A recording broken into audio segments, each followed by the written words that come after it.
Hi,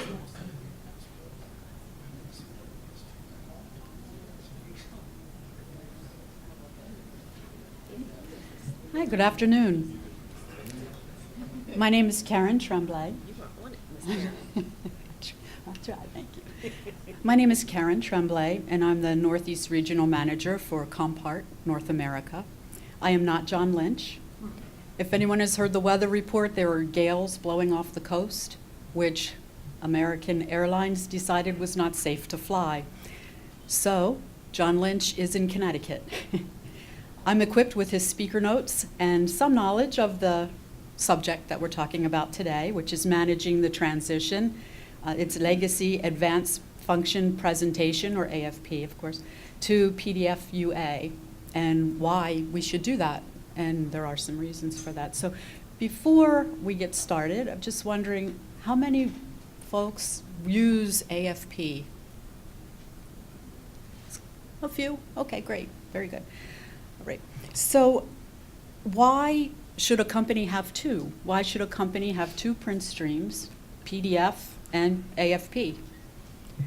The reason is that they're really designed for two different things, but then they can be merged together with PDF UA to serve a purpose. So AFP, Advanced Function Presentation, was developed around the 1980s by IBM.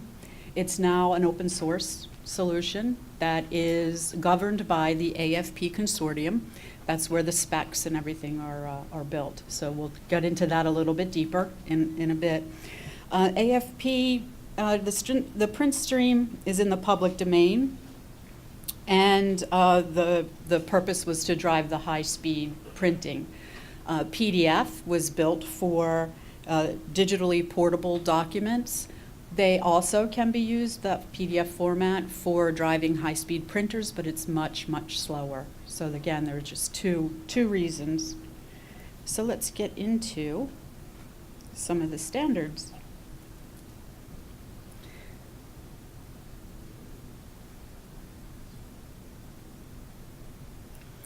So using standards wherever you can helps with the document creators as well as the document consumers.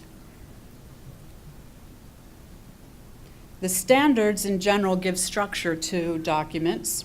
There are headings, there are paragraphs, tables. Standards come into play when in use for screen reader devices in the PDF UA environment, but it's also used for data exchange and for interfacing. So there are some things that standards help. They make it easier to understand, easier to use, easier to maintain, easier to upgrade, easier to integrate, those types of things. It also saves on investments. So the investment savings comes in the interoperability, the available know-how that you have in your plants already, and migration plans to new different formats and document formats and such. So what's important is also reading order. It's critical, and we'll get into an example of that in a moment where you can see where reading order is very important. So WCAG for applications, the example would be using for keyboards and navigation. The standard we're talking about today is in Section 508 of the U.S. Rehabilitation Act, with specific focus on the document portion of it, of course.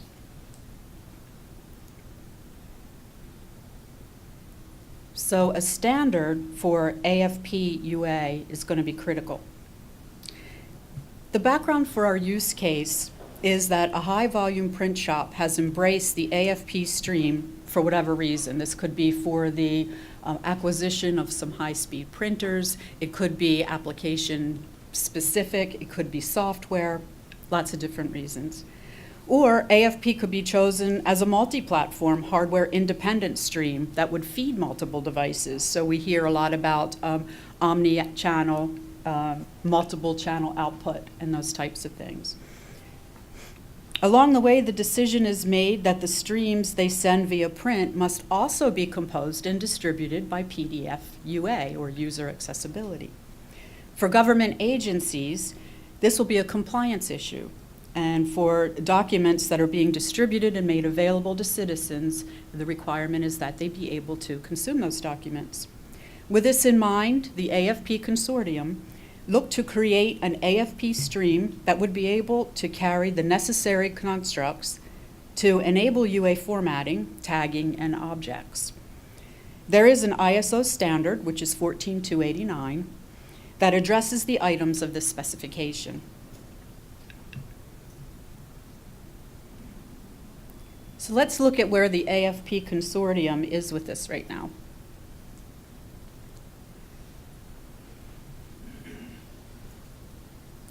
The goal was to create standards for UA for AFP. Yet, these are very important in the process of converting production print streams also to PDF UA. The short history of the AFP Consortium is on the slide, as you can see. The AFP Consortium was originally the AFP Color Consortium. It was founded in 2004. It is to complete and extend the specifications. There are 29 members as of September 2017. It's made up of printer vendors and software vendors. In autumn of 2016, the consortium meeting resulted in UA standards. It's tagging, indexing, and object order on a page. Where it is now is that the standards have been approved and they're just going through their final rollout process. So we should be hearing from the consortium quickly about when the rollout is and when they'll be published.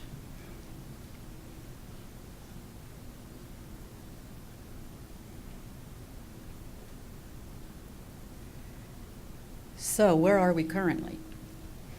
Currently, when AFP is converted to PDF UA, the conversion software has to make assumptions about the resulting PDF UA needs to be formed. And that's because the standards, the originating document format, has a lot of influence over how the PDF UA will be created. Without getting into too much technical detail, let's think about this for a minute. The document composition engine, or the customer application, has created the original AFP file, whose sole purpose was to drive high-speed production printers. There are things composition engines do to optimize printing that can be a deterrent to making good readable PDF UA. For example, they can compose a page font by font. This enables efficiency in the down, left to right reading order. The page is composed in font layers, which doesn't map well to the reading order. So when you think about it, although the finished printed document was intended for a human reader, the print stream is optimized for the print device and focuses on print efficiency. So if you notice so far, we haven't said anything about user accessibility.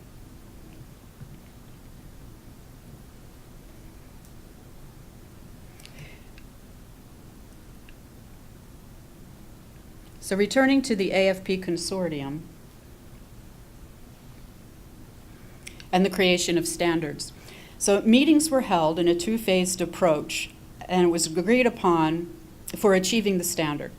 So what does this mean for AFP that gets converted to PDF UA?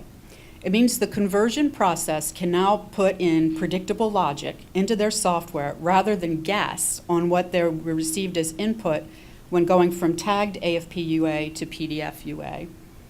It gives document composition vendors and application developers a path forward in planning and implementation.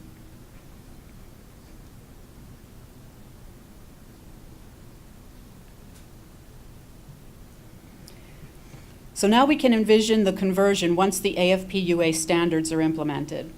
The most important pieces are tagging and the reading order. But of course, language translation as well is important. The current AFP architecture doesn't contain the same identity for things like paragraphs and headings. The document composition engines actually do contain these structures.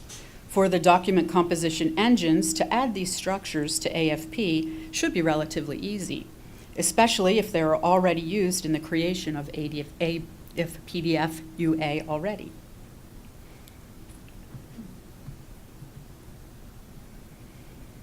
So all of these sound fantastic until it comes time to implement. So what are the challenges? So I'm showing a document here that's from the state of Washington. It is a document for family services talking about when appointment dates are and where to go get services and things of that nature, where the office locations are. This is a 2-page document. I'll show you the second page in a second. This example was converted using a conversion process that has some logic in it that instinctively determines how to handle the table. But notice the interesting heading. So if you look at the first heading, there are 2 columns, yet one heading is underneath both of those. So if you're a vision impaired person and you're trying to have the screen read to you, it would be very important to get the proper reading format down, I guess. So there are specifications that are available for Section 508 compliance with details on how the tables should be read for accessibility.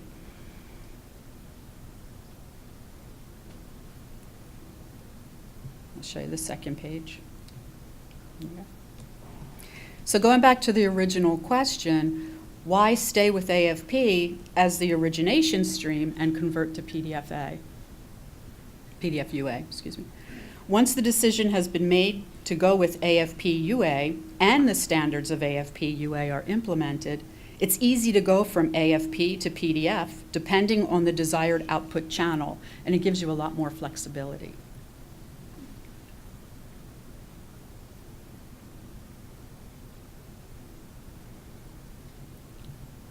So this represents a typical workflow before the AFP UA standard is in place. The source stream is AFP, if you can see in the blue box, and it requires identification of items and objects in the stream to enable viewers with voice readers to read the document in the proper order. So typically this would mean conversion to PDF or text and add the appropriate text. When it comes to graphics, it would mean alternate text to identify the graphic appropriately. In the case of the document that we just looked at, it would be possibly a logo, and how would you decipher what the logo would look like? Once the AFP is converted to PDF, as long as it's not rasterized, we'll get to that in a minute, there are many tools that enable the ability to tag and create PDF UA, and this is how it's done quite typically today. So basically what you're doing is you're doing the process 2 times. So with AFP standards, it's a lot better. In the AFP UA workflow, tagging can be done when generating the original AFP. This, of course, would be done with a third-party vendor product or by your own homegrown applications that may be generating AFP. The ideal situation occurs when document composition software packages enable AFP UA structures. At this point, one stream could serve all output channels and needs. So this will be the true multi-channel output, or opti-channel or omni-channel, depending on the different buzzword that you hear. We hear quite a few of them. So you do the tagging up front, sometimes even with the document composition tool, and then that tagging can go right through the print stream without having to be done twice.